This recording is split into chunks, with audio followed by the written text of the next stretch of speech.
तो हेलो दोस्तों, कैसे हो? उम्मीद करता हूँ कि अच्छे होंगे। तो जैसा कि आप लोगों को पता है कि इस चैनल पर क्लास 12 पर रिलेटेड सभी सब्जेक्टों के वीडियो डेली अपलोड किए जाते हैं। तो इस आप लोगों से यही कहना है कि इस चैनल को सब्सक्राइब कर दें, वीडियो को लाइक करें, शेयर करें, कमेंट करें और दूसरे लोगों को बताएं कि ताकि जितने भी स्टूडेंट्स हैं उनको ये वीडियो मिल सके और उनका भी भला हो सके। तो थैंक यू। बढ़ते अपने टॉपिक कर। तो ये चैप्टर है, इंग्लिश का फर्स्ट चैप्टर है, जो कि आ गर्ल विद द बास्केट। इसके लेखक है विलियम सी डगलस। तो विलियम सी डगलस कहते हैं कि भारत के अंदर दिल्ली से रानीखेत तक का सफ़र करते हैं वो, और जो भी वह सफ़र के अंदर देखते हैं वह उसका वर्णन करते हैं इस चैप्टर में।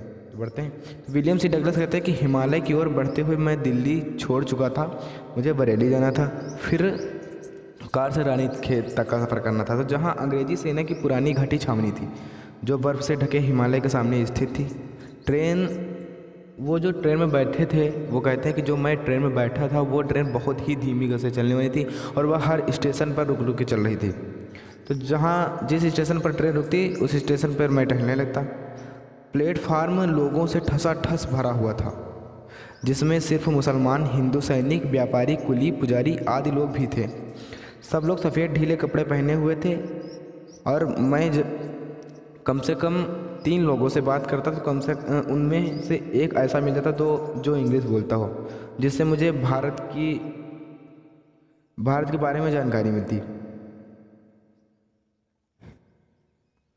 तो ये मार्ग भारत के सबसे ज़्यादा विकसित मार्गों में से एक था, और वहाँ पर जहाँ से मैं गुजर रहा तो वहाँ पर गंगा भी बाढ़ पर थी, जिसकी वजह से वो जो खेत थे वो कई खेत पानी में डूब चुके थे। वहाँ पर उत्तरी दिशा में बड़े बड़े पेड़ थे और लंबी लंबी घासें थी। स्टेशन पर बंदर इधर उधर भटक रहे थे, और जो बंदर होता वो अपने बच्चों को चिपकाए हुए स्टेशन से उतर रहा था। जहाँ हमने देखा वहाँ पर छप्पर के घर थे। लोगों से मिलना जुलना मेरा एक स्टेशन पर ख़त्म हो गया। वहाँ पर एक बच्चों की टोली ने मुझे चारों ओर से घेर लिया और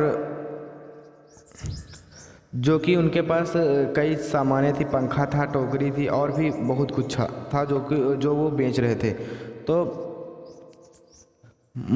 जब उन्होंने मुझे घेर लिया तो मैंने कुछ सोचा और उनसे लगभग सभी चीज़ें एक एक करके ख़रीद ली। वो बच्चे बहुत ही गरीब थे और उनके माता पिता भी बहुत गरीब थे, जो कि एक झोपड़ी में रह रहे थे।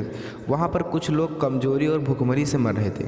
वे सब लोग एक जगह जमा होके एक झोपड़ी में रह रहे थे। ये बच्चे मेरे ऊपर अचानक टूट पड़े। मैंने उनसे पंखे और भी बहुत कुछ लिया।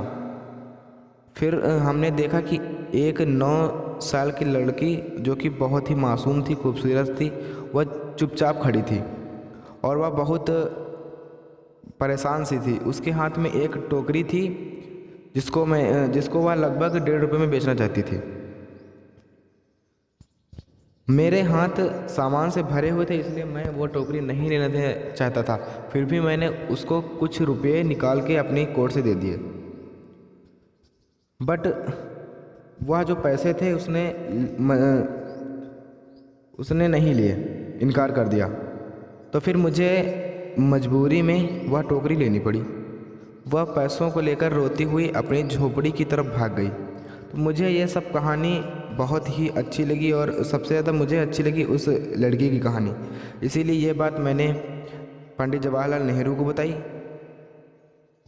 और भी इसीलिए ये भारत मुझे बहुत ही अच्छा लगा। तो थैंक यू दोस्तों। अगर आपको ये कहानी और ये अगर चैप्टर अच्छा लगा हो, अगर आपको समझ में आए तो इस चैनल को प्लीज़ सब्सक्राइब कर देना और वीडियो को लाइक ज़रूर कर देना। So thank you.